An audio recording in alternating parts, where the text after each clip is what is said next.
Panorama Sardo, in collaborazione con Cofimer, il primo consorzio di garanzia collettiva Fidi a sostegno del terziario, in Sardegna. Con Remosa, l'energia green del futuro è di casa. Su Entu, vini nuovi da terre antiche. Fratelli Cellino, la qualità è emozione. CNA, l'associazione degli artigiani e delle imprese italiane. Grafiche Ghiani, l'esperienza di una vita, l'innovazione più avanzata. SE Trand, settore ecologia, dal 1979 al servizio dell'ambiente in Sardegna.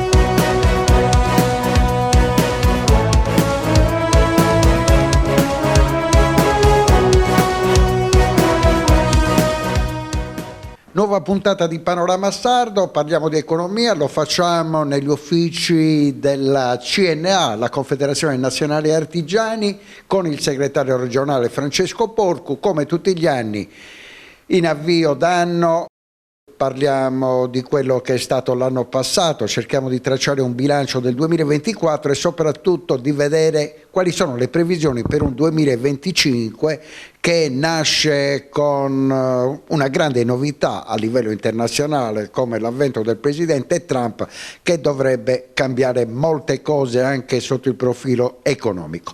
Partiamo dal 2024, Porco.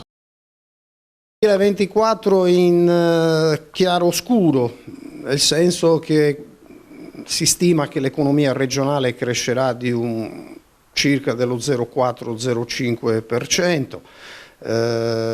Abbiamo avuto alcuni settori che sono riusciti tutto sommato, per esempio il settore delle costruzioni e tutta la filiera del turismo hanno avuto un andamento positivo. Ve ne sono altri che invece hanno manifestato difficoltà crescenti, il settore dei trasporti, la manifattura, il commercio. Siamo in una condizione non solo a livello regionale ma soprattutto nazionale di arretramento del sistema economico. Entriamo nel 2025 con tutta una serie di gravami e di ipoteche che lo scorso anno hanno indotto sul sistema economico. Siamo di fronte a un quadro davvero molto complesso e il 2025 non nasce certo sotto i migliori auspici. Lei ha sottolineato, parlando del 2024, la resilienza del settore delle costruzioni, eppure doveva andare tutto malissimo con il blocco del superbonus. Che cosa è successo? No, c'è stato intanto un effetto di trascinamento molto importante, nel senso che un processo come quello del superbonus non si può interrompere di colpo, e poi soprattutto il settore delle costruzioni beneficia da un punto di vista infrastrutturale di risorse importanti che dovranno essere spese, che verranno spese anche nei prossimi anni. Sono risorse che non sono certo in grado di poter equilibrare la spinta molto forte del sistema degli incentivi a cui lui faceva riferimento, però ci attendiamo una condizione, come dire, di stabilizzazione, quindi al netto di fatti improvvisi la filiera delle costruzioni per i prossimi anni sarà uno dei settori che è interessato da una mole di investimenti che manterranno comunque a galla un sistema, e non sono previsti, almeno dalle stime che noi facciamo, dei contraccolpi pesanti. Voi nei vostri report avete sottolineato che oltre il 70% delle costruzioni in Sardegna devono essere adeguate sotto il profilo energetico. Sì, siamo di fronte a uno scenario che impone ovviamente i processi di decarbonizzazione. Abbiamo la direttiva europea che comunque entra in vigore e che prevede che il legislatore nazionale definisca un piano che fissi come obiettivo da qui al 2050 un processo dove gli edifici dovranno essere, da un punto di vista energetico e delle emissioni, a costo zero.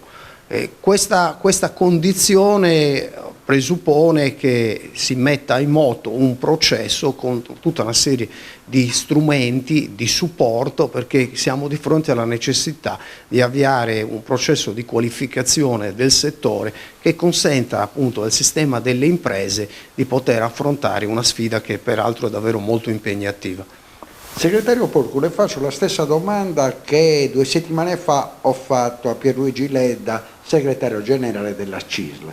Fino a che punto voi del mondo dell'economia siete preoccupati per il problema decadenza che è diventato clamorosamente ribalta nazionale dal 3 di gennaio? C'è un elemento di preoccupazione molto forte, perché la condizione nella quale ovviamente si trovano gli organi tutti, a partire dal governo regionale ma lo stesso Consiglio regionale, tutta questa condizione provoca una sorta, come dire, di stasi e di paralisi.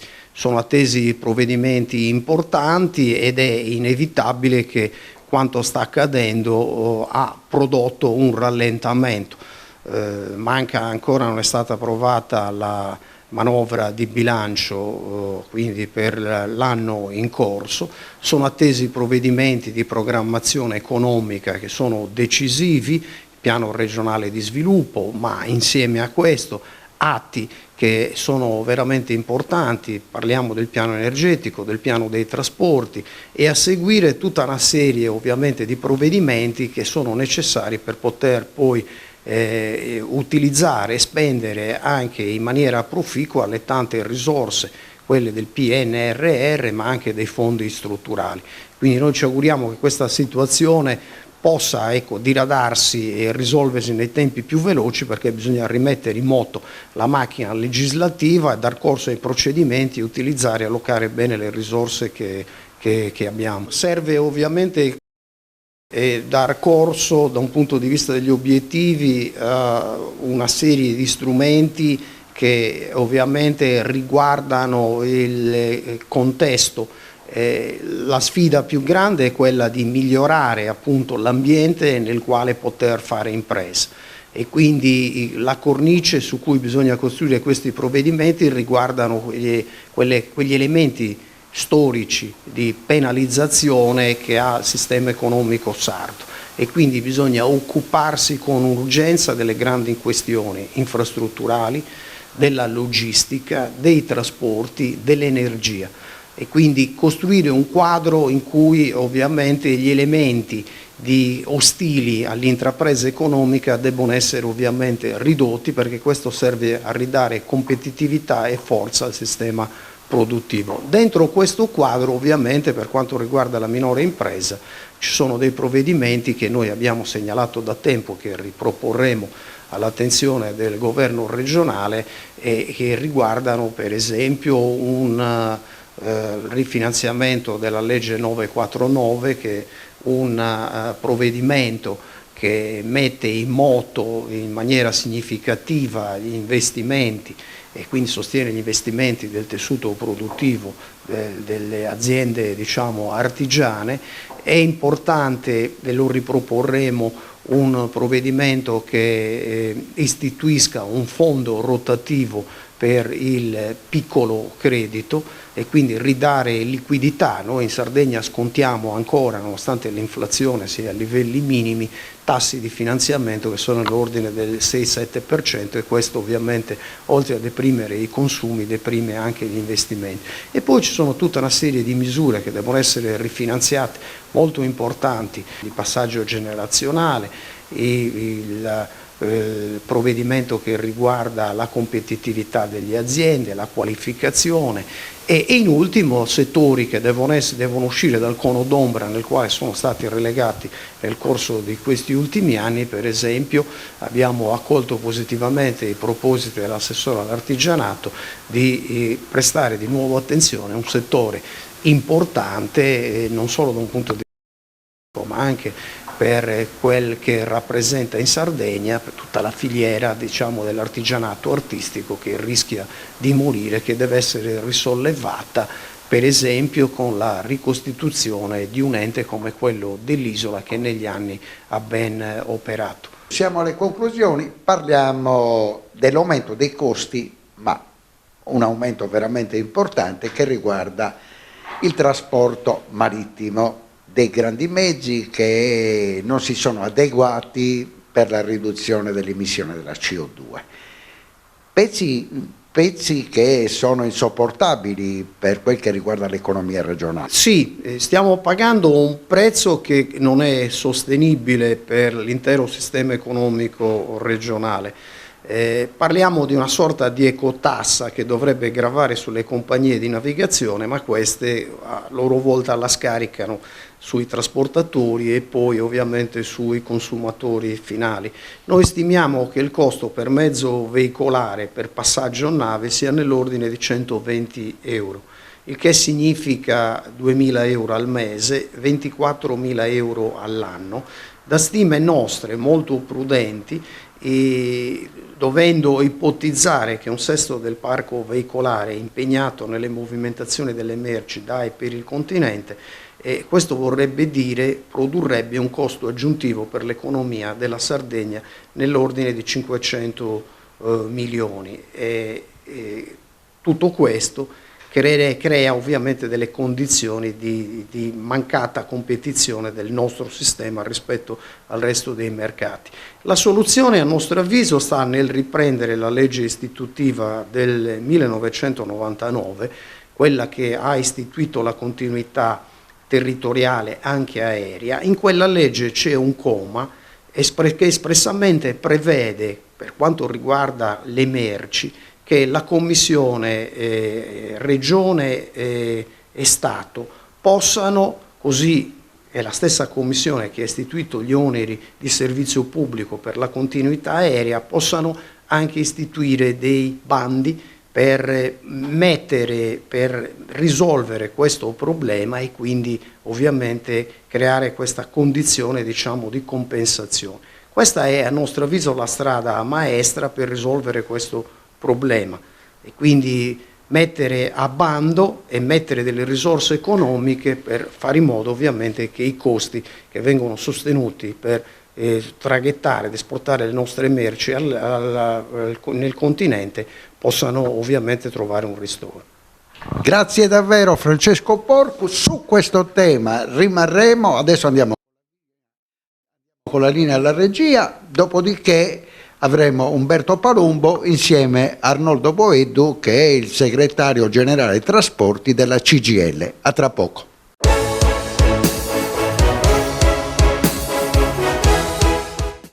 Cofimer, consorzio di garanzia collettiva Fidi, dal 1977 a sostegno del terziario. Il partner migliore nella ricerca di finanziamento più adatto a voi e nella trattativa per ottenere un fido alle migliori condizioni. Cofimer, il primo consorzio di garanzia collettiva Fidi a sostegno del terziario, in Sardegna. Esiste una terra famosa per il suo grano, dove da generazioni si tramanda l'arte della macinazione, che una famiglia ha trasformato nel metodo Alma a doppia decorticazione.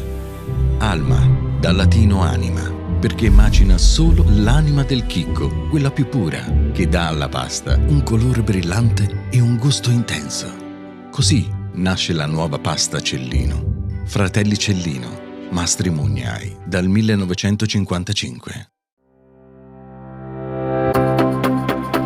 Remosa, in attività in Sardegna dal 1955. Oggi è leader nazionale nello sviluppo del progetto Idrogeno Verde. Con Remosa, l'energia green del futuro è di casa. Difficile rapporto con le banche? Conta su CNA. CNA, l'associazione degli artigiani e delle imprese italiane.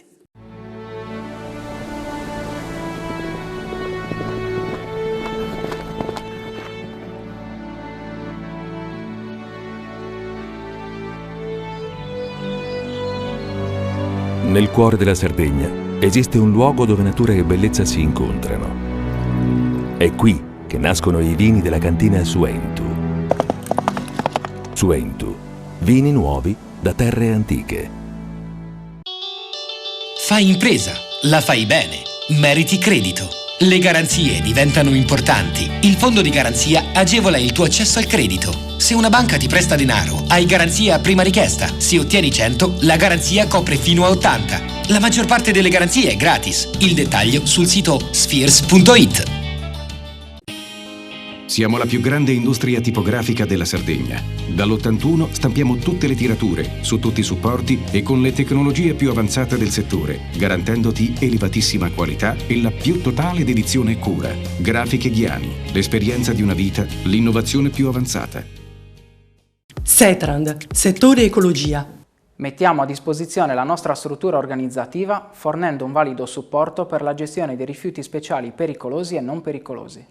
Grazie agli impianti innovativi e al costante sviluppo tecnico recuperiamo oltre il 70% dei rifiuti da noi gestiti. Dal 1979 al servizio dell'ambiente in Sardegna.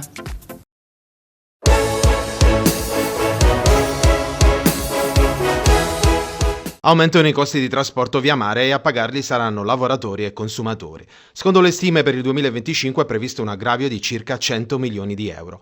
Questo è dovuto agli oneri per le compagnie di navigazione che, cedendo con le emissioni CO2, non hanno seguito la direttiva di ben 21 anni fa e mentre il resto d'Europa ha investito su navi a bassa emissione, l'Italia non ha usufruito del sostegno economico europeo per tale operazione. Sì, è proprio così. Noi sapevamo che avevamo il contatore che è iniziato circa 20 anni fa con una norma europea che di fatto imponeva agli armatori di mettere a norma le proprie imbarcazioni in maniera che fossero a basso impatto ambientale. Alcuni armatori si sono adeguati, altri, soprattutto quelli che eserciscono le rotte nel Mar Mediterraneo, quindi il nostro mare, di fatto, nel Mar Tirreno, di fatto non si sono adeguati. Qui c'è un problema enorme. Perché anziché fare una norma europea dove nel caso si incentivassero gli armatori e ci fosse un incentivo per gli armatori per adeguarsi, c'è stata invece una penalizzazione, cioè un aumento di tariffe da parte degli armatori perché devono di fatto ottemperare ad una normativa europea. Ecco, le conseguenze di tutto questo le pagano gli imprenditori e gli utenti finali, quindi tutti noi come cittadini. Bisogna che la normativa europea venga cambiata immediatamente e si faccia in maniera di non andare in deroga sulle norme europee, perché noi siamo perché le emissioni delle CO2 diminuiscano, però ci devono lasciare neanche il tempo, ma dare modo a che questa tassa non la paghino le imprese e, ripeto, i lavoratori e i cittadini. Si rischia di mandare in difficoltà un comparto come quello dei trasportatori, con una differenza: i trasportatori dei guidati, che sono piccole e medie imprese, e poi quelli dei bilici, che sono imprese più grandi. Però questo aumento che poi va a metro lineare avrà delle ripercussioni soprattutto sulle tratte Cagliari-Livorno, Olbia-Livorno, quelle che sono le più commerciali, ma di conseguenza andrà a discapito delle merci stesse se poi si dovrà percorrere o fare in modo di imbarcarsi in tratte più brevi. Esatto, è proprio così. Noi anche come sardi siamo penalizzati 2 volte, perché essendo l'unica vera e propria isola, perché distiamo dalla terraferma molte miglia, non come la Sicilia che insomma sono pochissime miglia, noi abbiamo la possibilità solo ed esclusivamente di trasportare le merci via mare, non abbiamo la possibilità di trasportarle né via treno e né via autostrada. Questo comporta una duplice difficoltà, che è quella che avete rappresentato voi. Quindi noi chiediamo che si intervenga immediatamente. La Sardegna non può essere penalizzata, soprattutto con le piccolissime imprese di trasporti. Le altre imprese che esercitano che fanno la loro impresa, che eserciscono la loro attività nella penisola, possono scegliere altre modalità di trasporto. Noi purtroppo assolutamente non lo possiamo fare. Ecco, rimanendo nell'ambito dei trasporti, dal suo osservatorio volevo un parere per quanto riguarda il discorso della fusione dei 3 aeroporti sardi. La vertenza Alghero sembra si sia risolta nel migliore dei modi, ma il gestore unico porterà della remunerazione da un punto di vista di trasporto aereo invece? Guardate, prima di parlare del gestore unico noi attendiamo una convocazione da parte dell'assessora regionale dei trasporti, ma ancora prima chiediamo che insomma la Presidente della Regione convochi la CGIL, la CISL e la UIL, quindi le segreterie generali, confederali e regionali, in maniera da illustrarci il piano che ha. Non sappiamo ad oggi se è stata accolta la percentuale del 10% all'interno del consorzio F2I da parte della Regione, così non sappiamo come stia andando la fusione e le discussioni. Non vorremmo trovarci dall'oggi al domani con un pacchetto ben confezionato che però non tutela tutti i territori, soprattutto i livelli occupazionali e di reddito sino adesso espressi. C'è una novità, c'è la novità che insomma i 3 aeroporti crescono. Olbia dovrebbe raggiungere entro quest'anno 2025 e superare i 4 milioni di passeggeri, così come anche Alghero sta crescendo con le rotte internazionali. Però per noi insomma vale anche molto la continuità territoriale dai 3 aeroporti, insomma ci deve essere una sinergia, i 3 aeroporti devono dialogare tra di loro.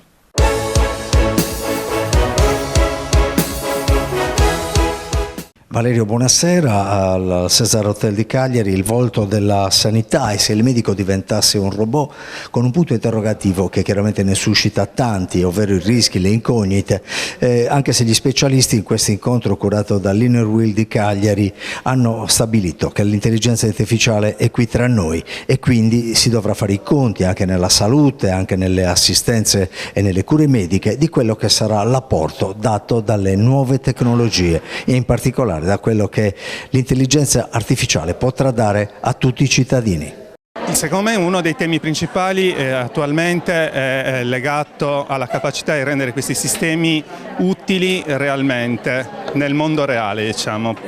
Secondo me c'è un po' ancora un gap tra la ricerca, quello che viene fatto nell'attività accademica, e quelle che sono invece una mancanza di allineamento, diciamo, con l'utilità da un punto di vista clinico, pratico per il medico e per il paziente. Ecco, qual è, se dovesse dire a un pubblico vasto, qual è uno dei settori della salute nei quali si può intervenire o si interviene già rapidamente, con e senza l'intelligenza artificiale? Allora, le principali applicazioni di intelligenza artificiale secondo me trovano terreno molto fertile là dove abbiamo dati complessi e una mole di dati molto ampia, il che rende comunque l'attività di integrare questi sistemi ancora più ardua e complessa. Quindi siamo nel campo ad esempio della cardiologia, della radiologia, dell'allineamento dei laboratori. In quali settori si potrebbe intervenire in maniera rapida? Alcuni settori forse sono favoriti da un periodo più lungo di test, come quello legato alla radiologia. Nell'ambito, diciamo, dell'elaborazione delle immagini e dei segnali sicuramente c'è già più esperienza. Però, diciamo, sicuramente sono sistemi che coinvolgeranno tutti gli ambiti della medicina.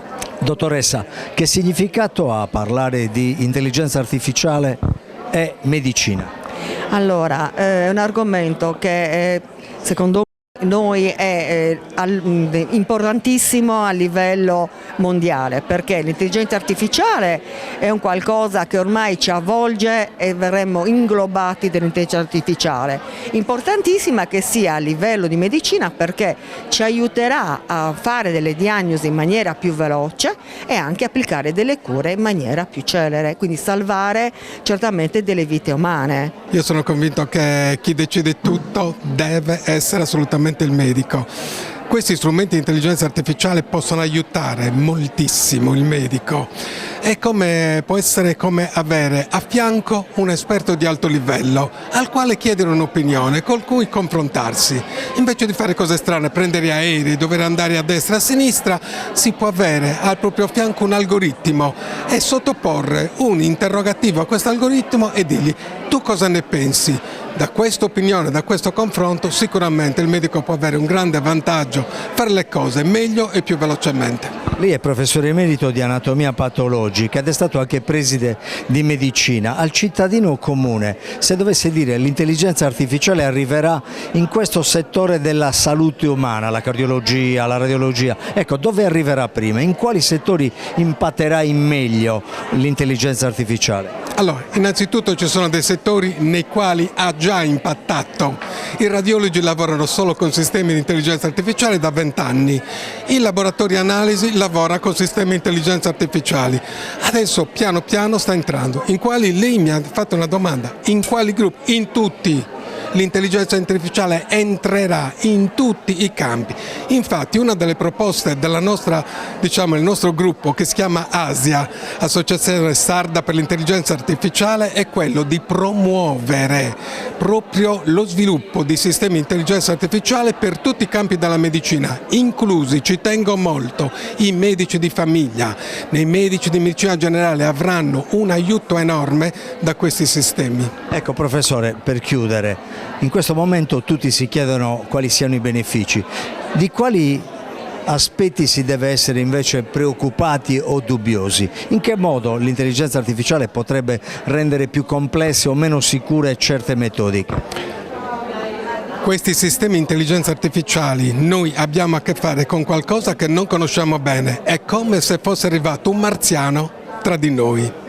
Ragiona in modo diverso, è molto bravo, è molto potente, dobbiamo capire come pensa, come ragiona, cosa sa di noi e quindi essere molto cauti, come saremo di fronte ad un'intelligenza che venga da Marte. Intanto non potremo tirarcene fuori, è già qui con noi, ci ha detto. Assolutamente, basta prendere il telefonino, siamo pieni di intelligenza artificiale, lo usiamo tutti i giorni, da quando ci alziamo a quando andiamo a letto.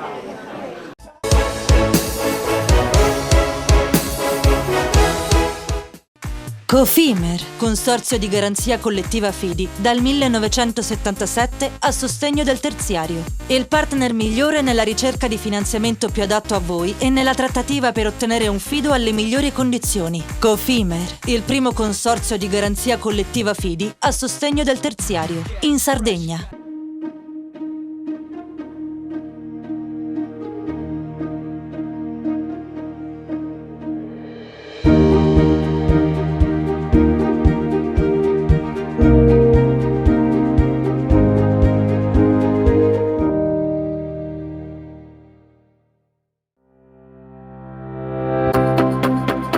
Remosa, in attività in Sardegna dal 1955.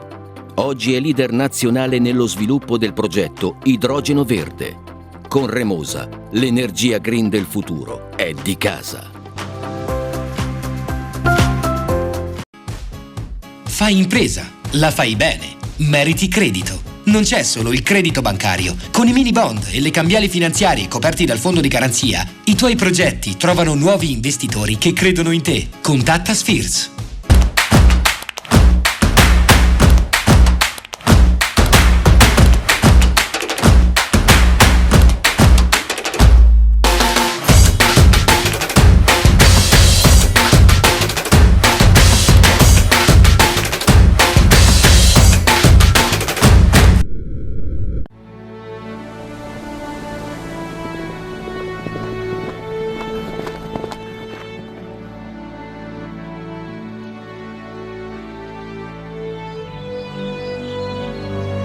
Nel cuore della Sardegna esiste un luogo dove natura e bellezza si incontrano. È qui che nascono i vini della cantina Suentu.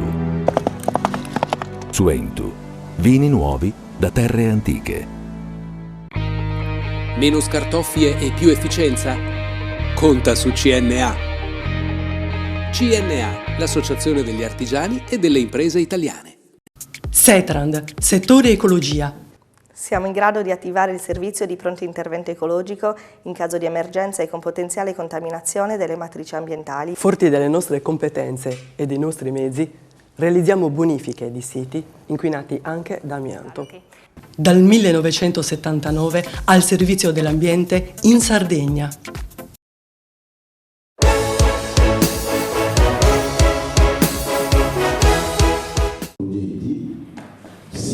Il Benin, nell'Africa occidentale, poco più di 13 milioni di abitanti ed un'economia poverissima, gode di un gemellaggio con la Sardegna, che in quella terra ha voluto avviare un progetto denominato la cultura della tessitura e il microcredito, un modus operandi da rilanciare per il contributo dello sviluppo socio-economico locale della piccola realtà ai confini di Togo e Nigeria.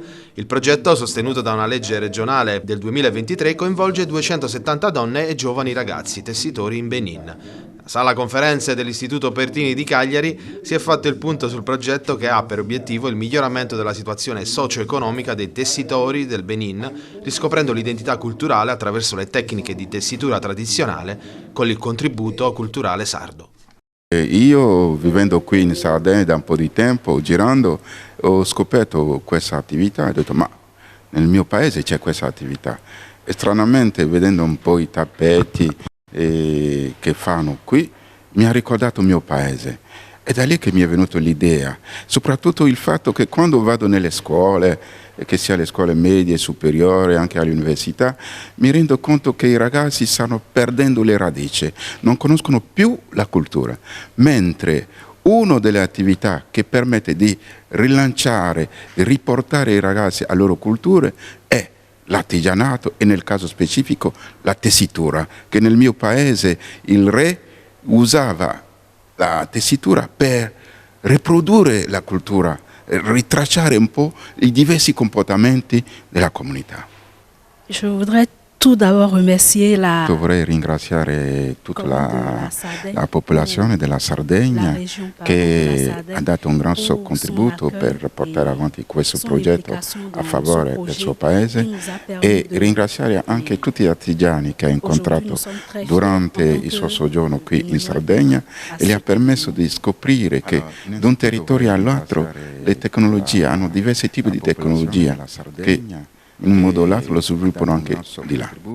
Che emozioni si provano quando un capo, una creazione viaggia non solo nel suo paese ma in giro per il mondo e soprattutto i colori, le caratteristiche di questi prodotti sono abbinati a due terre così importanti, il Benin e la Sardegna? C'est un sentiment de joie parce que on se rend compte que è un sentimento di gioia di scoprire che ciò che fanno in Benin è la stessa cosa che fanno qui in Sardegna e quindi li rende ancora più felici. È stata un'occasione interessante, la nostra scuola è abituata a lavorare con le associazioni del territorio, ovviamente c'è una grande storia di inclusione all'interno del nostro istituto, ma questa occasione è stata molto interessante in ragione del fatto che la comunità con la quale ci confrontiamo quest'oggi ha una esperienza nel tessile, argomento che per noi ovviamente è di casa, visto che abbiamo l'industria artigianato per il Made in Italy, dove i nostri ragazzi appunto lavorano e imparano a conoscere anche i tessuti perché poi li dovranno utilizzare. Ebbene, questa esperienza penso sia molto interessante per loro in ragione del fatto che conosceranno una realtà che avviene in un paese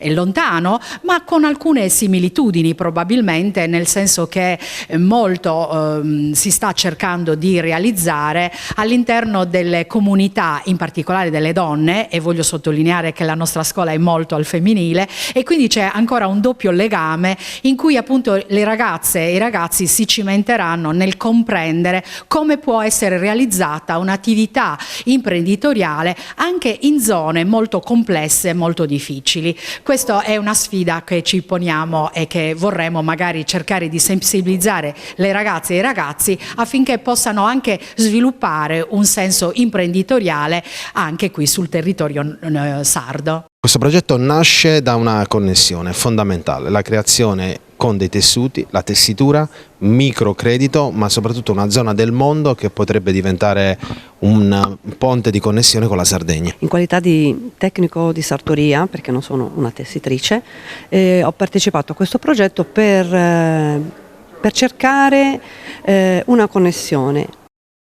Abbiamo fatto il giro in lungo e largo di questo stato, bellissimo, e ho potuto notare diversi stili di tessitura.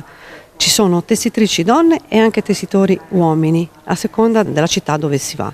Facciamo un parallelismo, nella zona di Nule in Sardegna ci sono delle caratteristiche per la tessitura verticale, però tutta la Sardegna è rinomata per i tappeti, per le borse, gli accessori, anche insomma lavorazioni che arrivano da lontano. In questo paese, il Benin, ci sono molte cose in comune, dalla lavorazione a quello che può essere diciamo la creazione di questi capi, di questi accessori, che nasce proprio per tramandare la cultura del loro paese. Assolutamente sì, loro hanno sia telai verticali che orizzontali e utilizzano solo ed esclusivamente il cotone che producono, perché è il paese con un'alta produzione di cotone. Le tinture sono sia naturali che chimiche e le lavorazioni sono diverse perché a seconda della città il tessuto è più leggero o anche addirittura lo utilizzano per fare delle amache. Per lo più diciamo che i tessuti che loro producono vengono utilizzati nella tradizione per il costume tipico, cioè l'abito tipico del Benin, dove le donne di un certo rango lo utilizzano nel quotidiano. Un progetto che è anche patrocinato da una legge regionale dove si può arrivare insieme con la partecipazione dei tessitori, lo scambio, gli stage che insomma rappresenteranno poi non solo uno scambio culturale ma anche di tecniche fondamentalmente, quindi per arrivare poi a una commercializzazione.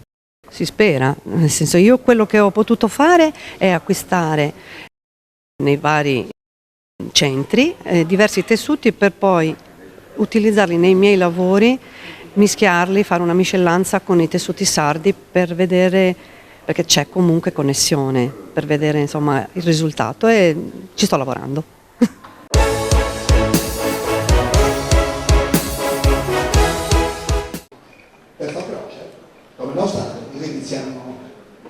Pierpaolo Vargiu, medico, radiologo e politico, consigliere regionale e deputato, oggi presidente dell'Associazione Sardegna verso l'UNESCO, ha presentato a San Manifattura il volume Cagliari 70, Noi c'eravamo. Studente del liceo C8, ci accompagna in una gita nel passato condotta con leggerezza e ironia, senza nessuna malinconia, che ci consente di ritornare ai fatti e agli avvenimenti di mezzo secolo fa. Il volume, edito dalla GIA, ci riporta in giro per le strade di una città che non c'è più, con personaggi, luoghi e abitudini che strappano il sorriso tanto che sembrano di un'altra galassia. Le emozioni per le imprese del Cagliari dello scudetto e per lo sbarco sulla Luna, tra le domeniche con l'austerità e le scampagnate sulle corriere della Satas, tra cinema in seconda visione, discoteche e caddozzonis. Cagliari degli ultimi 50 anni credo che sia dentro il cuore di tutti noi cagliaritani e quindi meriti sicuramente una riflessione che io ho affidato con ironia, con leggerezza, almeno ci ho provato, alle pagine di un libro. Quando hai deciso di fare questo passaggio? A me piace moltissimo scrivere, quindi non è la prima volta che mi cimento con la scrittura. Il problema oggi è trovare gente che ti legga, nel senso che la mia generazione leggeva tantissimo, quella di oggi legge molto meno, per leggere devi essere interessante, quindi vedremo se qualcuno acquisterà il libro, cosa ne penserà e se lo troverà divertente, perché il mio obiettivo in realtà è quello di divertire le persone che lo leggono. Nel corso della serata hai detto in quegli anni ci sentivamo i padroni del mondo, era forse merito del tricolore?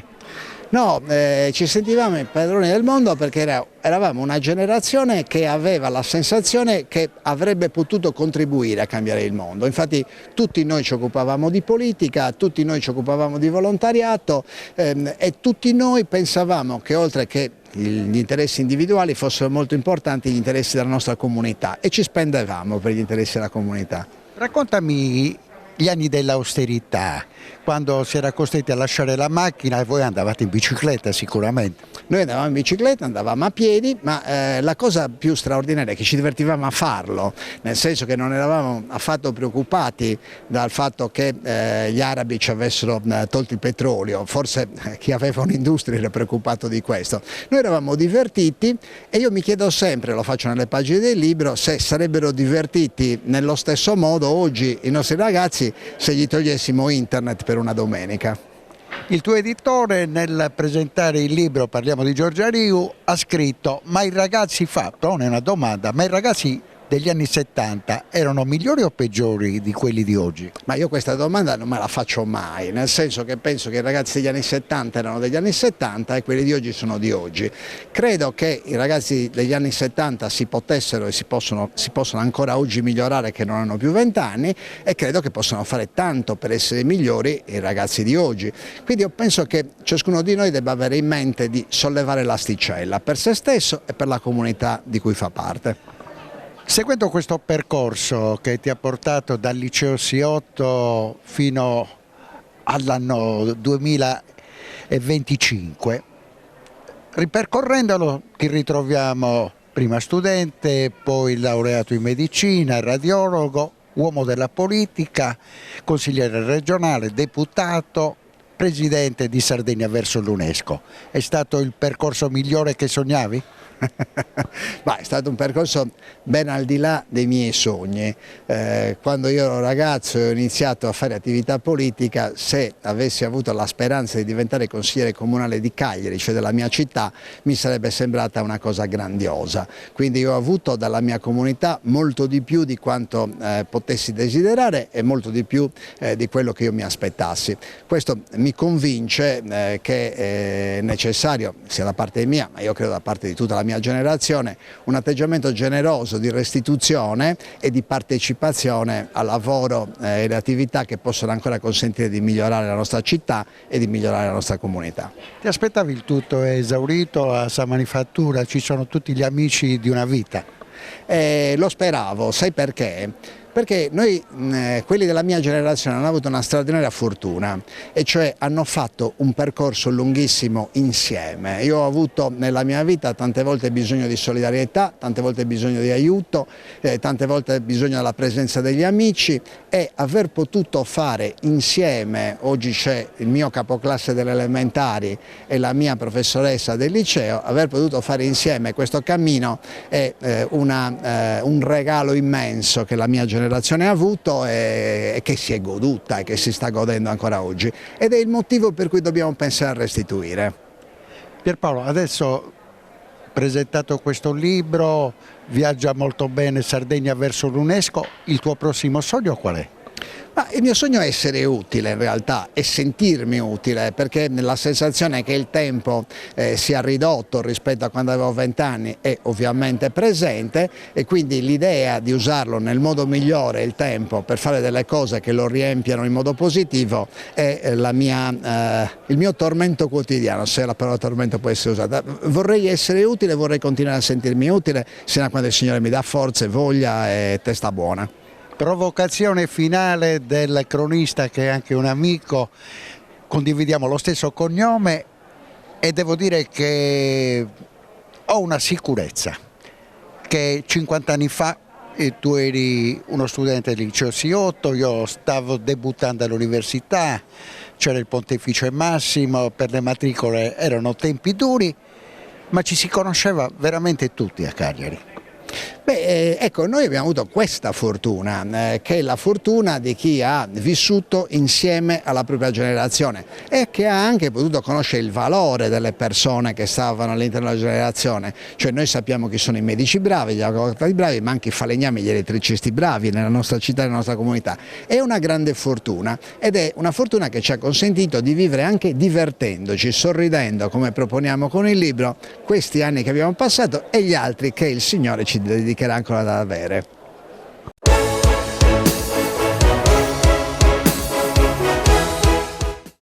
Cofimer, consorzio di garanzia collettiva Fidi, dal 1977 a sostegno del terziario. Il partner migliore nella ricerca di finanziamento più adatto a voi e nella trattativa per ottenere un fido alle migliori condizioni. Cofimer, il primo consorzio di garanzia collettiva Fidi a sostegno del terziario, in Sardegna. Siamo la più grande industria tipografica della Sardegna. Dall'81 stampiamo tutte le tirature, su tutti i supporti e con le tecnologie più avanzate del settore, garantendoti elevatissima qualità e la più totale dedizione e cura. Grafiche Ghiani, l'esperienza di una vita, l'innovazione più avanzata.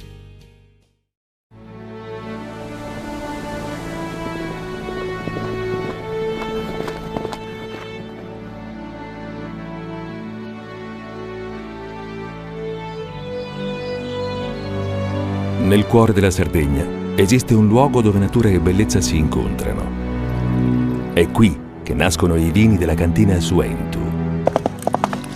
Suentu, vini nuovi da terre antiche. Nessuno lotta per la tua impresa? Conta su CNA. CNA, l'associazione degli artigiani e delle imprese italiane. Remosa, in attività in Sardegna dal 1955. Oggi è leader nazionale nello sviluppo del progetto Idrogeno Verde. Con Remosa, l'energia green del futuro è di casa. Fai impresa, la fai bene, meriti credito. Le garanzie diventano importanti. Il fondo di garanzia agevola il tuo accesso al credito. Se una banca ti presta denaro, hai garanzia a prima richiesta. Se ottieni 100, la garanzia copre fino a 80. La maggior parte delle garanzie è gratis. I dettagli sul sito sfirso.it. Fratelli Cellino, mettiamo la nostra qualità in buone mani. La farina per i professionisti. Nuovo mulino, nuove farine. Setrand, settore ecologia. Mettiamo a disposizione la nostra struttura organizzativa fornendo un valido supporto per la gestione dei rifiuti pericolosi e non pericolosi, in linea con la nostra certificazione EMA. Dal 1979 al servizio dell'ambiente in Sardegna.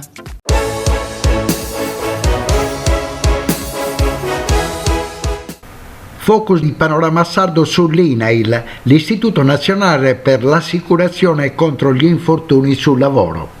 Il numero degli eventi denunciati nel corso del 2024 è pressoché stabile rispetto all'anno precedente e risulta in forte calo rispetto al 2019, primo anno pre-Covid. I dati emergono da un'analisi nazionale dell'INAIL commentata positivamente dal Ministero del Lavoro e delle Politiche Sociali. Secondo i dati diffusi dall'Istituto, il numero degli infortuni denunciati ha mostrato una sostanziale stabilità, passando da 252.675 casi del 2023 a 252.951 nel corso del 2024, con un aumento quindi pari allo 0,1%. Rispetto al 2019, l'anno corretto per un confronto perché precede la pandemia, spiega una nota del Ministero del Lavoro, il tasso di incidenza delle denunce di infortunio per ogni 100.000 occupati risulta in diminuzione, passando da 1.394 a 1.250, meno 10,3%. Nel 2024 è a crescere invece il numero delle denunce di malattie professionali, più 19,6% rispetto al 2023. Da evidenziare l'incremento delle denunce tra gli under 15, più 20,6%, legato all'estensione dell'assicurazione INAIL agli studenti, così come al personale nelle scuole di ogni ordine e grado, disposto dal decreto legge lavoro numero 48 del 2023. Vediamo adesso con il direttore regionale di INAIL Sardegna com'è la situazione nella nostra regione. Intanto la sua osservazione è corretta, l'andamento nazionale rispecchia grosso modo, o dico meglio, l'andamento della Sardegna rispecchia l'andamento nazionale sulla base, soprattutto sull'andamento degli infortuni, sia su quelli generali sia su quelli mortali. E anche sugli infortuni, quindi è un trend abbastanza consolidato. C'è un incremento, se possiamo dire, ma insignificante, del circa l'1% a livello nazionale sugli infortuni verificatisi nel 2024 rispetto al 2023, quindi possiamo parlare di un dato sostanzialmente stabile, pur a fronte di un incremento delle ore lavorative, delle ore lavorate, quindi in valore assoluti gli infortuni sembrano crescere, ma in realtà se si guarda la specificità del mondo del lavoro e come dire, le ore lavorate rispetto all'anno precedente, al 2023, alla fine paradossalmente l'andamento infortunistico è migliorativo rispetto a quello dell'anno precedente. Invece quello che ci preoccupa fortemente è l'incremento molto preoccupante delle malattie professionali, in particolare quelle che riguardano l'apparato muscoloscheletico. Ormai in Sardegna siamo vicini alle 7.000 malattie professionali denunciate nell'arco di un anno. Il nostro trend annuale grosso modo era di circa 5.000 malattie, 5.000 eventi tecnopatici denunciati nell'arco dell'anno. Adesso abbiamo veramente raggiunto una soglia preoccupante. Questo deriva da diverse motivazioni che se c'è tempo magari approfondiremo, però ecco un fenomeno che ci interessa fortemente. E cosa fa l'Istituto per cercare di ridurre i fenomeni di cui stiamo parlando? Mette in campo sicuramente attività formative a favore dei lavoratori in azienda, finanzia dei progetti come quello di cui ci occupiamo stamattina in collaborazione, in partnership con le associazioni di categoria, con le organizzazioni sindacali, con gli enti bilaterali, proprio per promuovere e diffondere la cultura della sicurezza. Finanzia concretamente, mette in campo dei soldi, degli stanziamenti attraverso i bandi ISI che annualmente l'Istituto lancia a livello nazionale e poi vengono ovviamente riproposti a livello territoriale. Ecco, il bando ISI per il 2024 vede degli investimenti ancora cospicui, siamo passati dai 580 milioni nell'anno 2023 a circa 600 milioni nell'anno 2024, anche con un incremento delle risorse destinate alla Sardegna. Siamo passati da circa 11 milioni e mezzo nell'ultimo anno a oltre 12 milioni nell'anno 2000 per il bando ISI 2024. Ecco, sono dei finanziamenti a fondo perduto fino al 65% dell'investimento realizzato dall'azienda, per un massimo di 130.000 euro, che in vari settori, in vari assi, cercano di intervenire su rischi specifici, in particolare quest'anno sul rischio chimico, piuttosto che su rischi per disturbi all'apparato muscoloscheletrico, la riduzione e la rimozione dell'amianto lì dove ancora c'è, i rischi da rumore, i rischi dalle vibrazioni meccaniche, che sono quelli che interessano maggiormente l'apparato muscoloscheletrico e che vede incidere sul complessivo delle malattie professionali per circa il 70%. Quindi di tutte le malattie professionali, quelle denunciate per disturbi all'apparato muscoloscheletrico riguardano circa il 70%. Quindi ovviamente, siccome è un rischio molto significativo, allora l'Istituto anche attraverso i bandi ISI cerca di prevenire ed intervenire sulla riduzione di questi rischi. Poi l'Istituto mette in campo anche ulteriori sconti premiali cosiddetti per le aziende che realizzano delle misure di prevenzione, degli interventi di prevenzione che vanno al di là della soglia minima di sicurezza prevista dalla norma. Cioè sono le norme, cioè il decreto 81 del 2008 che prevede delle misure, chiamiamole così, sostanziali del rispetto appunto delle misure per l'attuazione della tutela della salute e sicurezza del lavoratore all'interno dell'azienda. Ecco, l'Istituto pone in campo degli sconti premiali per quelle aziende che fanno qualcosa in più rispetto a questa soglia minima, concedendo uno sconto per prevenzione in base al tipo di intervento fatto e soprattutto in base anche alla dimensione aziendale. Insomma, degli sconti significativi che possono raggiungere anche il 28% in funzione della dimensione aziendale. Il 28% è la riduzione del rischio infortunistico. E poi c'è un meccanismo molto importante, cosiddetto bonus malus, che l'Istituto pone in essere proprio per consentire l'oscillazione in peggio o in meglio del tasso specifico aziendale. Lo sappiamo benissimo che ogni azienda ha un suo tasso medio di tariffa in funzione delle lavorazioni che vengono svolte. Ecco, questo tasso medio nazionale può oscillare per ogni singola azienda in base a quella che è la gravità degli eventi che si sono verificati in quella stessa azienda.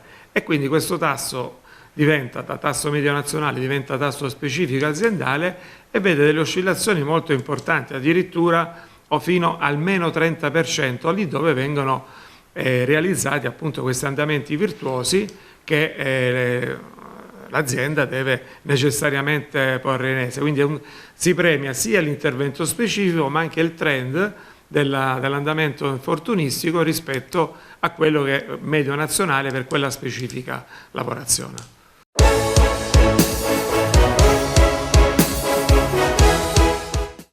Cofimer, consorzio di garanzia collettiva Fidi, dal 1977 a sostegno del terziario. Il partner migliore nella ricerca di finanziamento più adatto a voi e nella trattativa per ottenere un fido alle migliori condizioni. Cofimer, il primo consorzio di garanzia collettiva Fidi a sostegno del terziario, in Sardegna. Siamo la più grande industria tipografica della Sardegna. Dall'81 stampiamo tutte le tirature, su tutti i supporti e con le tecnologie più avanzate del settore, garantendoti elevatissima qualità e la più totale dedizione e cura. Grafiche Ghiani, l'esperienza di una vita, l'innovazione più avanzata.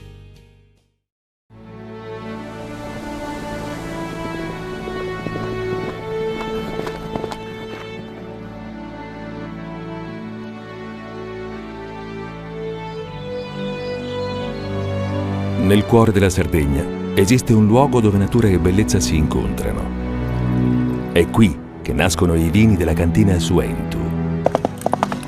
Suentu, vini nuovi da terre antiche. CNA, l'associazione degli artigiani e delle imprese italiane.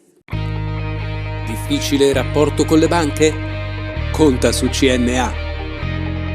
CNA, l'associazione degli artigiani e delle imprese italiane.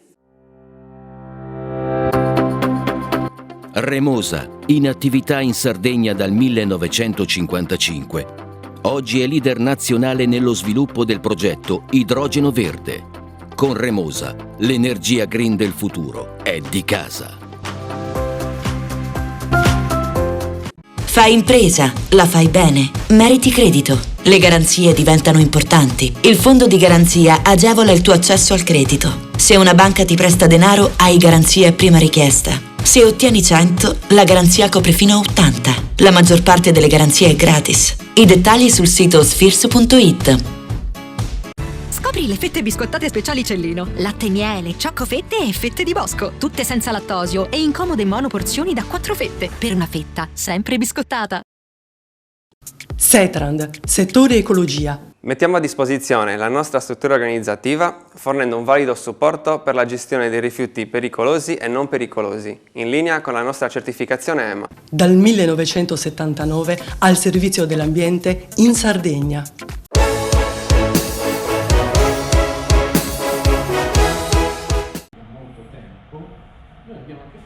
Focus di Panorama Sardo sulla continua crescita dei fenomeni di emarginazione e di crisi sociale ed economica che si manifestano in una società sempre più divisa tra pochi ricchi e molti poveri. Nello scorso fine settimana l'associazione culturale Lucio Abis ha organizzato nei locali dell'Ospitalis Sancti Antoni di Oristano un convegno sui temi della solidarietà, del servizio verso gli ultimi e della grande opera delle organizzazioni locali e regionali del volontariato. Abbiamo organizzato per cercare di contribuire a risolvere alcuni problemi, di dare risalto al grande lavoro delle organizzazioni di volontariato, soprattutto rivolte agli ultimi, rivolte soprattutto alle grandi disuguaglianze. Credo che insieme a loro oggi possiamo insieme contribuire a dare risposte, dare proposte e progetti per cercare di risolvere questi problemi che attanagliano l'Italia, la regione Sardegna, la nostra provincia. Secondo me bisogna mettere in piedi politiche strutturali. Parliamo anche di povertà sanitaria, parliamo anche di povertà scolastica. Quando manca la salute dei cittadini, il problema della sanità, credo che crea disuguaglianze secondo me in tutti i territori della nostra provincia, soprattutto nelle zone interne della nostra provincia. Ma abbiamo visto che oggi la sanità e soprattutto anche la dispersione scolastica incidono moltissimo sul discorso anche dello spopolamento, dei servizi, che abbiamo bisogno di essere assolutamente più vicini alla gente. Ho visto con i miei occhi, con il mio lavoro, la difficoltà di fare politiche d'insieme. Territori come quelli del Barigado, del Guilceri, 18 comuni, 22.000 persone, devono stare insieme, devono avere progetti d'insieme territoriali, non è possibile pensare a un progetto di campanile, non si risolvono le problematiche sociali di grande respiro, soprattutto per dare possibilità ai giovani di restare in questi territori. Abbiamo necessità quindi di politiche territoriali forti, d'insieme, che possono essere presentate a livello regionale e nazionale. Anche attraverso i fondi di coesione nazionali si possono ottenere risorse grandissime, soprattutto per risolvere i problemi atavici che riguardano questi territori. Un qualcosa che si possono risolvere i problemi d'insieme delle strutture scolastiche ai territori. Quando mancano strutture scolastiche bisogna cercare di trovare punti di incontro, quindi trovare attraverso i trasporti vicini alla gente, in modo che si possano benissimo portare i bambini all'asilo, portare i bambini alle scuole elementari, alle scuole medie e alle scuole superiori.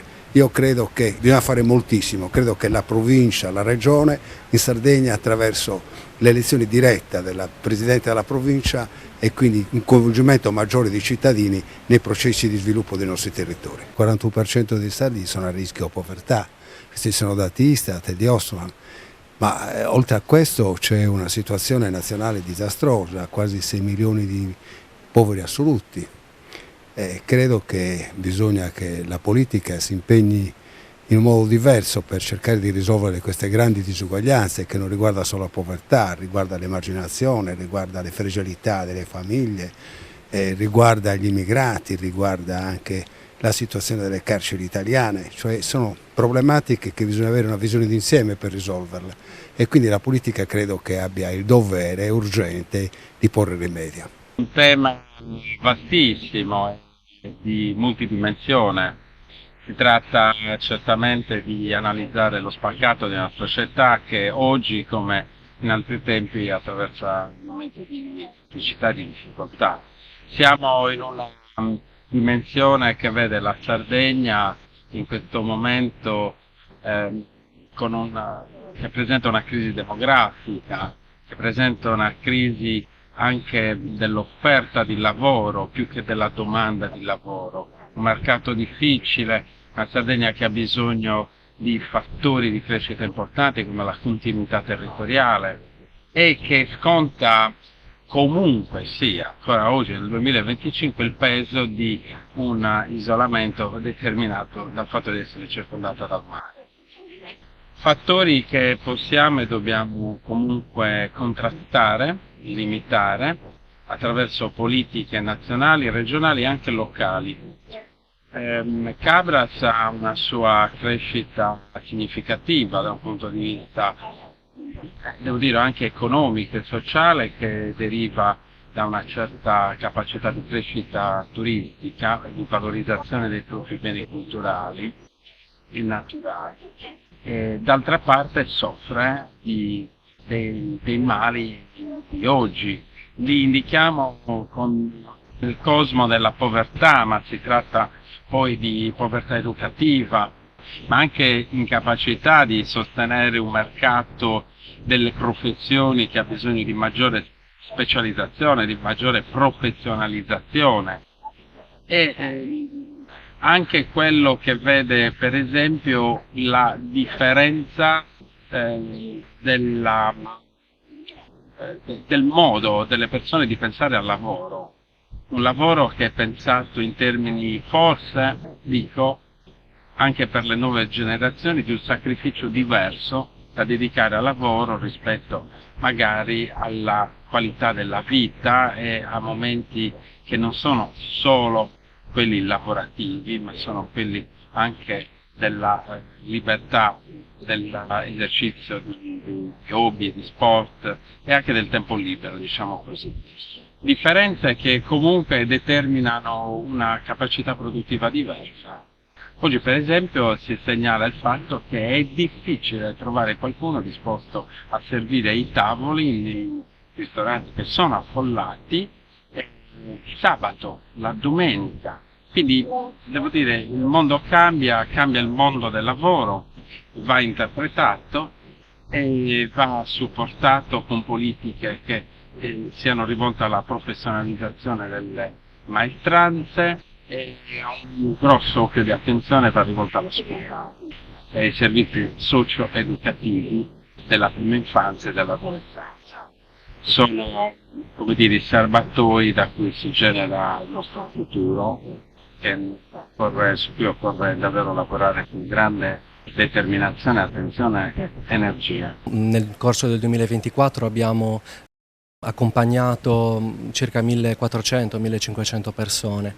Le povertà sì, sono in crescita, riguardano soprattutto la dimensione abitativa, la carenza di lavoro, l'espressione del lavoro povero, riguardano le famiglie. Ecco, ci si rende conto come avere figli minori limiti in modo molto notevole le risorse delle famiglie, che quindi spesso hanno bisogno di essere accompagnate. Quindi quella che di per sé sarebbe una risorsa della società, la più importante, i figli, diventa difficile da gestire in tanti casi senza un supporto. La Caritas diocesana è espressione della Chiesa, ecco, della diocesi di Oristano, Sotto questo fronte si impegna con alcuni servizi diocesani che sono certo la distribuzione di alimenti, ma importante è l'emporio della solidarietà, la farmacia solidale, ma su tutte è importante il centro d'ascolto. Ci rendiamo conto come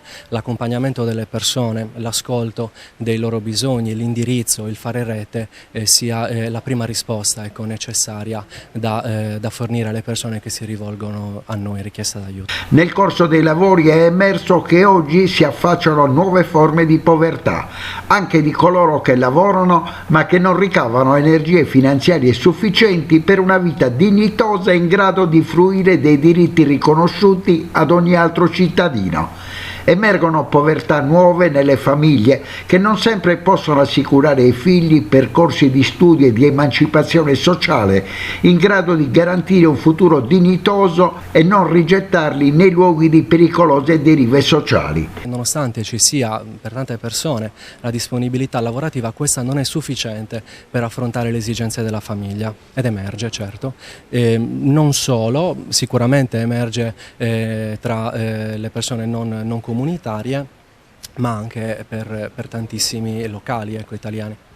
Caritas Italiana e anche Caritas Sardegna nello scorso anno ha affrontato questo tema proprio facendo un focus su questo problema emergente, cioè quello del lavoro povero. Più che i dati sulla povertà, che ormai sono a conoscenza di tutti, che sono dati pubblici, mi piacerebbe mettere l'accento su quello che è l'impegno di tanti cittadini nella nostra realtà regionale, di centinaia di organizzazioni e migliaia di volontari che tutti i giorni si spendono su questa frontiera per dare sollievo, per dare conforto, per dare sostegno, per accompagnare coloro che si trovano davvero in situazioni di grave difficoltà.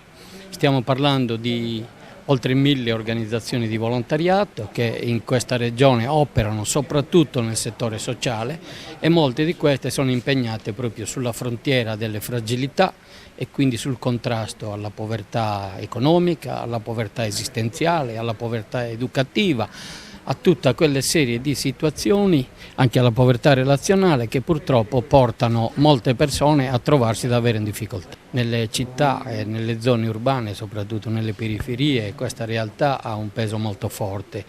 Quindi direi che è un problema trasversale che vale sia per le grandi città sia per le piccole comunità e che chiama tutti quanti a un impegno di responsabilità, cittadini per primi e le istituzioni per il ruolo che gli compete.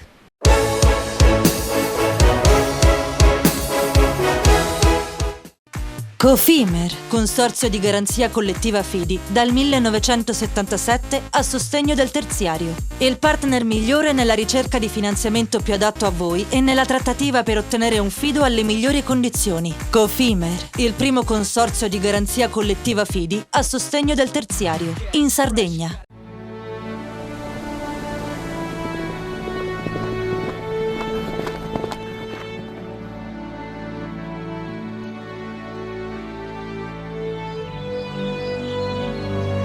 Nel cuore della Sardegna esiste un luogo dove natura e bellezza si incontrano. È qui che nascono i vini della cantina Suentu. Suentu, vini nuovi da terre antiche. Meno scartoffie e più efficienza? Conta su CNA.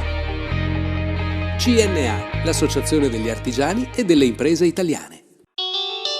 Fai impresa, la fai bene, meriti credito. Le garanzie diventano importanti. Il fondo di garanzia agevola il tuo accesso al credito. Se una banca ti presta denaro, hai garanzia a prima richiesta. Se ottieni 100, la garanzia copre fino a 80. La maggior parte delle garanzie è gratis. Il dettaglio sul sito spheres.it.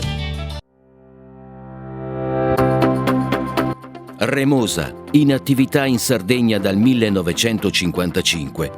Oggi è leader nazionale nello sviluppo del progetto Idrogeno Verde. Con Remosa, l'energia green del futuro è di casa. Tutto inizia da un amore. Le farine, i mangimi, la pasta, le fette biscottate, la distribuzione e l'ospitalità. Dal 1953, Gruppo Cellino. Non c'è limite ai sogni. Siamo la più grande industria tipografica della Sardegna. Dall'81 stampiamo tutte le tirature, su tutti i supporti e con le tecnologie più avanzate del settore, garantendoti elevatissima qualità e la più totale dedizione e cura. Grafiche Ghiani, l'esperienza di una vita, l'innovazione più avanzata. Setrand, settore ecologia. Forti delle nostre competenze e dei nostri mezzi, realizziamo bonifiche di siti inquinati anche da amianto. Mettiamo a disposizione la nostra struttura organizzativa fornendo un valido supporto per la gestione dei rifiuti pericolosi e non pericolosi, in linea con la nostra certificazione EMA. Dal 1979 al servizio dell'ambiente in Sardegna.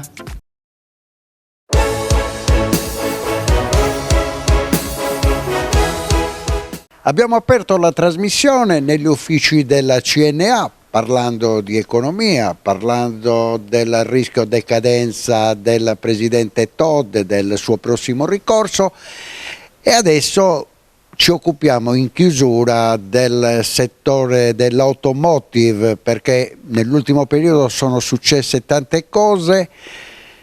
Trump rivuol dar spazio e respiro ai motori termici. Allo stesso tempo c'è stata la reazione dell'Europa con Ursula von der Leyen e la Lagarde, che invece dicono noi procediamo per la nostra strada, ma quella strada ne parliamo con Antonio Rione, che è il nostro esperto del settore. Ha creato molti problemi per il sistema automobilistico europeo. Ma diciamo che più che problemi ha creato confusione, perché ancora oggi il mercato non sta rispondendo a quelle che sono, come possiamo dire, i dettami di una Commissione europea che ha deciso ormai anni fa che ci fosse una transizione verso un'auto a zero emissioni, quindi l'auto elettrica più in particolare, perché come sappiamo hanno escluso ogni altra forma di alimentazione e non hanno voluto procedere per vie di mezzo. Il problema reale è che anche se l'auto elettrica per adesso arriverà fra 10 anni come obbligo, nel frattempo come diciamo, percorso la Commissione ha dettato delle regole molto stringenti sulla quantità di gas serra emesse dalle macchine, per cui è previsto tutta una serie di limiti emissivi da non superare da parte delle case automobilistiche per le auto di nuova immatricolazione, e questi limiti, che quest'anno hanno avuto appunto un ulteriore inasprimento, se vogliamo definirlo così, stanno tagliando fuori dal mercato tutta una serie di veicoli termici che fino a qualche anno fa erano considerati poco inquinanti, adesso invece si pagano delle multe milionarie. Un po' per costringere le case, diciamo, ad accelerare il passo. Il fatto che Trump abbia fatto, diciamo, una scelta molto demagogica, è contraria a quella europea, ma è demagogica in senso strettissimo, perché lui giustamente, fra virgolette, dice non impediremo a chiunque di comprarsi l'auto che vuole, perché lui è sappiamo, un negazionista del clima, non ammette che le operazioni industriali dell'uomo alterino il clima, e probabilmente anche ha una visione, un ritorno politico nell'immediato e non dei vantaggi futuri per l'umanità di una riduzione dell'inquinamento. Ora io non voglio discutere il fatto se abbia ragione o no sul clima, perché insomma ci sono gli scienziati che lo spiegano, insomma, le attività industriali dell'uomo e anche la quantità di uomini che ci sono sulla Terra, perché ci dimentichiamo che prima eravamo 4 miliardi, adesso siamo 8, quindi tutti inquiniamo di più e bisogna comunque in qualche modo limitare queste emissioni. Entrambe le scelte sono molto drastiche. Von der Leyen ha detto noi continuiamo per la nostra strada, anche perché dietro c'è una lotta su chi prevale nella produzione industriale, visto che gli Stati Uniti comunque sono produttori di auto, sono stati i primi a fare le auto in grandi quantità, prima dell'Europa e prima ancora dell'Asia, però adesso sono perdenti sotto il profilo industriale, perché l'Asia domina, l'Europa segue a ruota come quantità di vetture prodotte e come tipologia di vetture prodotte, e quindi Trump con questa mossa vuole anche provare a dare una spinta produttiva all'industria automobilistica americana che in questi decenni è uscita un po' perdente. I meno giovani ricorderanno che fino agli anni 70-80 il dominio era General Motors, Ford, adesso il dominio è Toyota, Volkswagen, stanno arrivando le case cinesi a mangiare produzioni, la stessa Ford produce la metà rispetto a tanti anni fa, General Motors ha chiuso stabilimenti, quindi sappiamo che Chrysler non è neanche più a capitale statunitense ma è a capitale europeo perché è di Stellantis, quindi è una mossa che ha anche una valenza produttiva. Sulla base di quanto ha affermato Trump nel momento dell'insediamento, le grandi realtà che inquinano in termini di emissione sono nell'ordine la Cina, gli Stati Uniti e l'India. L'inquinamento dell'Europa è pari solamente al 6%. Sì, noi siamo molto virtuosi. Nel dettaglio l'auto europea, cioè tutto il sistema di trasporto, non è solo l'auto, quindi anche i camion e i pochi treni che vanno a gasolio, ancora rappresentano l'1% delle emissioni totali.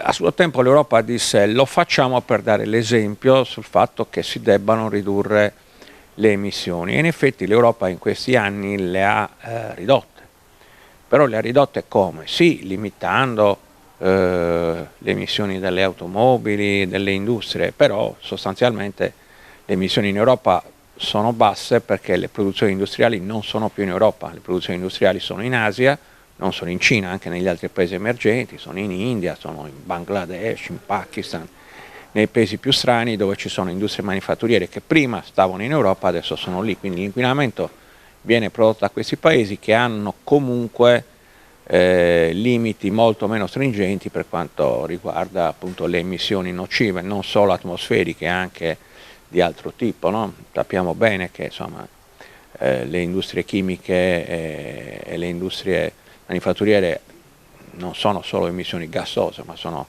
tanti altri rifiuti industriali. Noi vogliamo fare i bravi, però lo facciamo perché abbiamo delegato l'inquinamento a questi altri paesi. Resta il fatto che l'atmosfera è una, per cui quello che si inquina da una parte arriva da noi e viceversa. Non c'è stata la risposta dei paesi inquinanti, vabbè, se siete bravi voi cerchiamo di fare i bravi anche noi.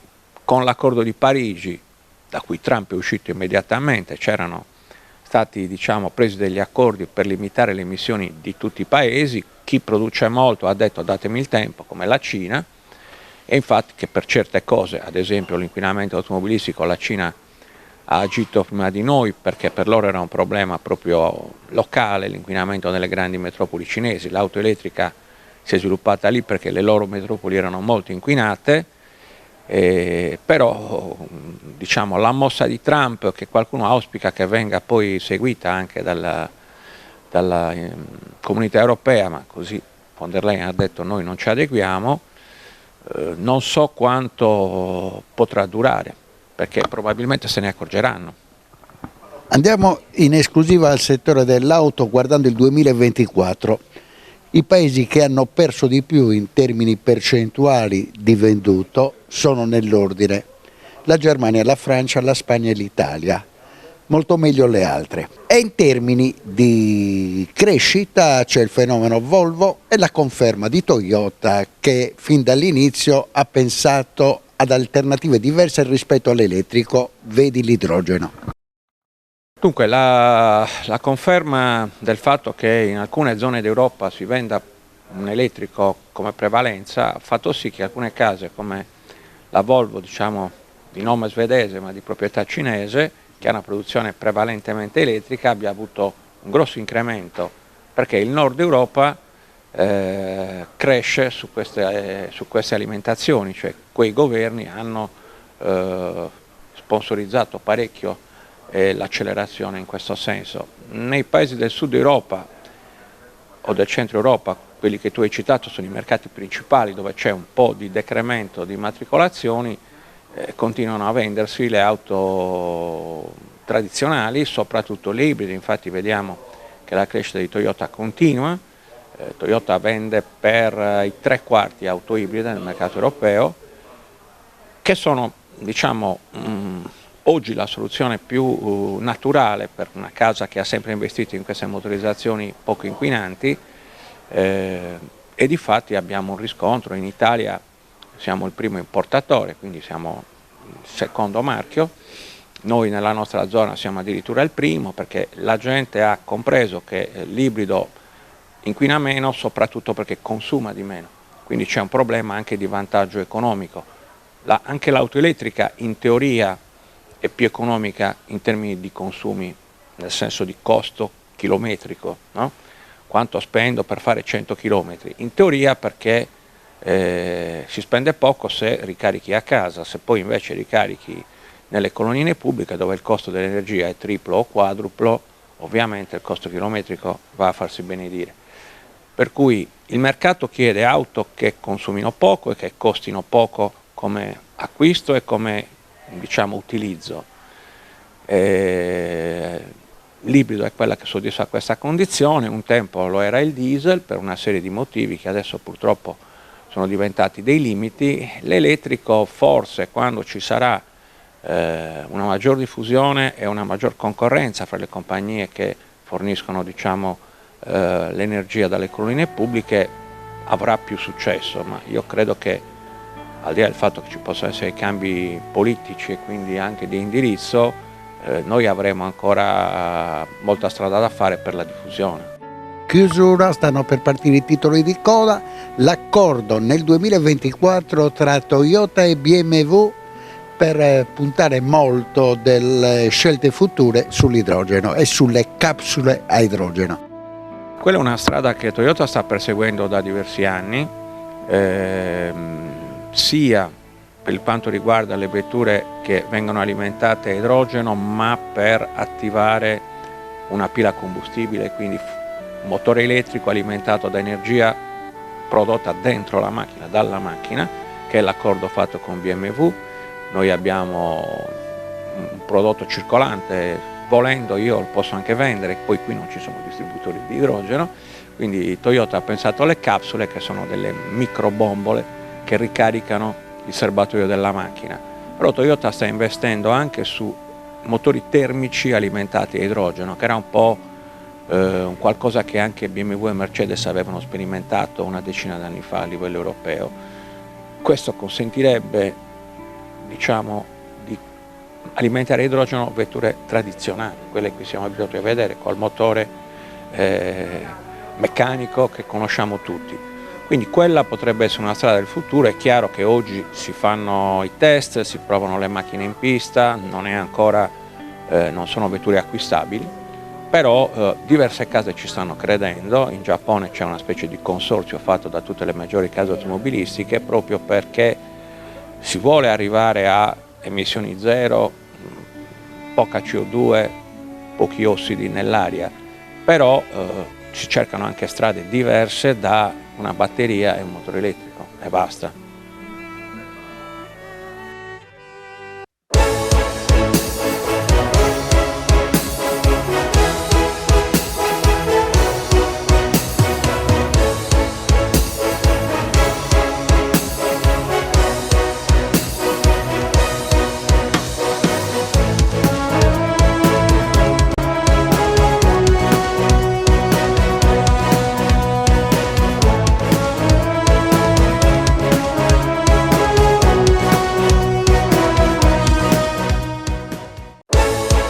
Panorama Sardo, in collaborazione con Cofimer, il primo consorzio di garanzia collettiva fidi a sostegno del terziario, in Sardegna. Suentu, vini nuovi da terre antiche. Fratelli Cellino, la qualità è emozione. Con Remosa, l'energia green del futuro è di casa. Grafiche Ghiani, l'esperienza di una vita, l'innovazione più avanzata. CNA, l'associazione degli artigiani e delle imprese italiane. SE Trand, settore ecologia, dal 1979 al servizio dell'ambiente in Sardegna.